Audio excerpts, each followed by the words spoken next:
o'zi dekretdagi ayolni, mana 1 yosh, 2 yosh, 3 yosh bolasi bor bo'lgan ayolni tuni bilan bolasiga qaraydi, emizib chiqadi. Kun davomida qaynonasi erini ishlarini qiladi. Mayli, minnat emas. Lekin endi shuncha uni bo'yniga olayotgan mas'uliyat bilan birga, yana uydagi moddiy yetishmovchilikka ham ayollik eturmaydi.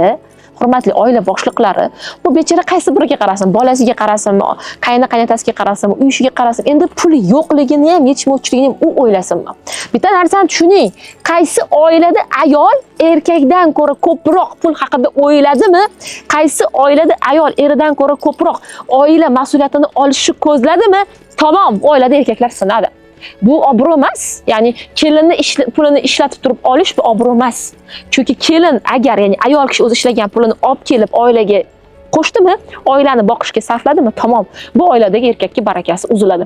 Qaytangi qancha ko'p ayolga nima deydi, e'tibor berilsa, yordam berilsa, ayoliga yashashga qo'yib berilsa, mana shu ayol oilani barakasi hisoblanadi. Xotinning ko'ngliga qarasa, bola qarashda yordam bersa, tunlari bolasini olib uxlatib chiqsa, ha xotin qili, biz ham bola katta qilganmiz, biz ham bola ulg'aytirganmiz, xotining muncha erkalatma degan gaplarni eshitamiz, noto'g'ri.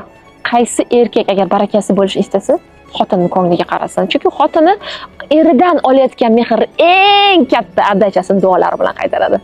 Xotini qalban duo qilgan erkakka, ota-onasi qalban duo qilgan erkakka yaratgandan boshqa hech kim sindira olmaydi. Shunaqa.